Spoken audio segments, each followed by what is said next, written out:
Hello everyone and welcome back to my Battlefield 3 weapon guides. I mentioned recently when I covered the FAMAS that I wasn't going to cover too many of the back to Karkand weapons, just a handful of those popular ones. I couldn't resist the FAMAS because it's now pretty much the best weapon in the game, and another weapon I can't really resist covering is the L96, which is one of the new sniper rifles added to the game as part of the Back to Karkand DLC. In real life, the L96 is a British sniper rifle used by the British forces amongst other military forces around the world.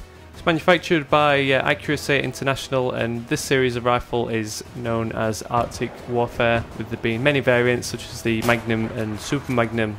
It's been a popular inclusion in video games recently, with it making a debut in Black Ops, Call of Duty Black Ops as the L96A1, and then reappearing in Modern Warfare 3 as the L118A, and it's now making an appearance in Battlefield 3 as the plain old L96. So we can find this weapon in the recon category, and it's unlocked like most of the Back to Karkand weapons by completing an assignment. The assignment in particular for the L96 is called Creeping Death, which requires you to first unlock the QBU-88 sniper rifle and then acquire 50 headshots, 50 spot assists and 5 knife takedowns. So pretty easy challenges individually, but you have to be quite a nifty sniper to get those headshots and to get those spot assists, so it really does make you make the most of the recon kit. So let's take a look at some general features of the L96 in Battlefield 3.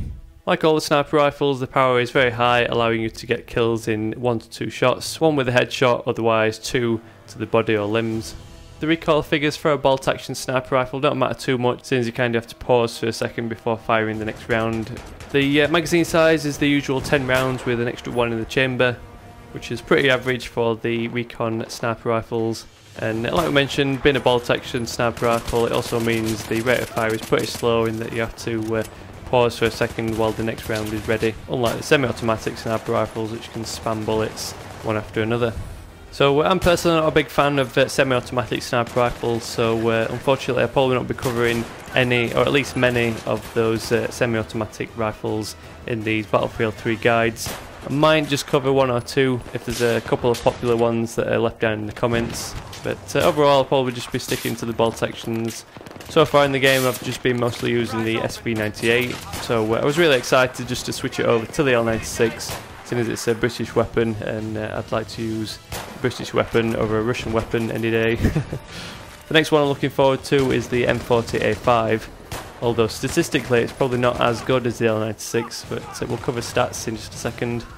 So the main difference between the SV98, the L96 and the M40A3 is essentially just down to the weapon's range. Out of the three, the L96 has the highest range at 2,700 meters as opposed to 2,450 of the M40 and 2,600 of the SV98.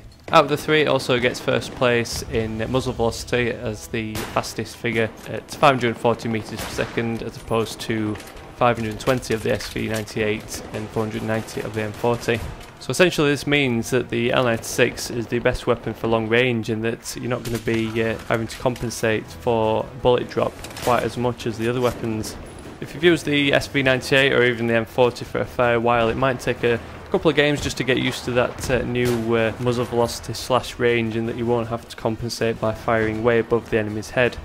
So let's move on and take a look at my recommendations of a configuration of your L96 in Battlefield 3. So as standard, the sniper rifles come along with the plain old rifle scope, which is an 8x magnification scope. It also comes equipped by default with the flash suppressor, but we'll talk about the secondary attachments in just a second. So first up is the optic. The standard scope, the rifle scope, is actually pretty good. I actually went back to the rifle scope for a few games. Being a lower zoom scope, it's obviously better for those closer quarters battles. So if you're on any of the inner city maps or any team deathmatch games, then the lower zoom of the rifle scope can be pretty handy. For the majority of game modes though, I find the ballistic scope at 12x magnification is a lot better for getting those long range targets. It's really the long range shots that the L96 excels at, since you haven't got to compensate as much for that bullet drop. You don't have to use the weapon for long to get the ballistic scope. It's available just after 10 kills. So out of the primary attachments, we've got the choice of either the bipod or straight pull bolt. I recommended the straight pull bolt for the SV98, and the straight pull bolt is also what I tend to run during everyday gameplay. I find myself on the move much more than I do standing stationary, even when sniping, so the straight pull bolt kind of suits my personal playstyle. But with the L96 being more of a long range weapon and excelling at those long range shots, it makes sense to give recommendations to kind of complement this. So for the primary attachment, I'm going to recommend the bipod, which you get first at 30 kills. If you lay prone or against any sort of flat surface like a wall, your character will deploy the bipod, which will then eliminate your scope sway, which can be really handy. It's essentially like permanently holding your breath with a sniper rifle. It makes acquiring those headshots much easier. If you can find a position overlooking, say, a choke point, the bipod can be a really handy piece of equipment. Just lay prone, deploy the bipod, and just pick off people with the headshots one after another. And finally, for the secondary accessory, we've got no attachment at all. We've got the option of the flash suppressor, the laser sight, tactical light, and the suppressor, but unfortunately all these options impair your ability as a sniper. Out of them all, I think the default attachment, the flash suppressor, is probably the more worthwhile.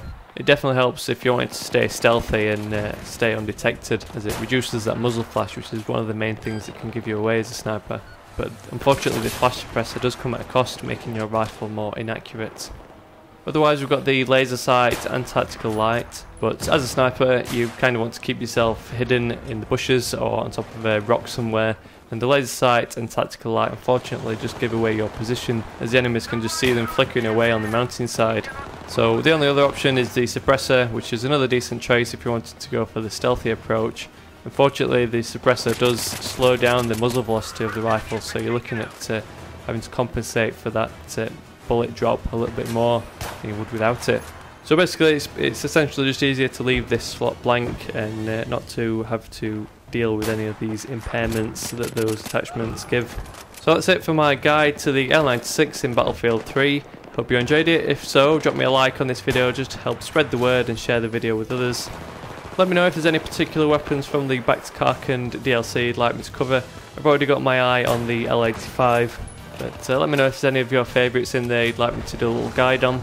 Otherwise, I know there's a couple of rifles from the assault kit and a couple of carbine weapons that people are looking forward to, so stick around for those. As for the recon kit, you can look forward to the M40A5 sometime in the future, and like I mentioned, possibly one or two of the semi-automatic sniper rifles. So there's lots more to come, so thanks for watching, and I'll catch you all later.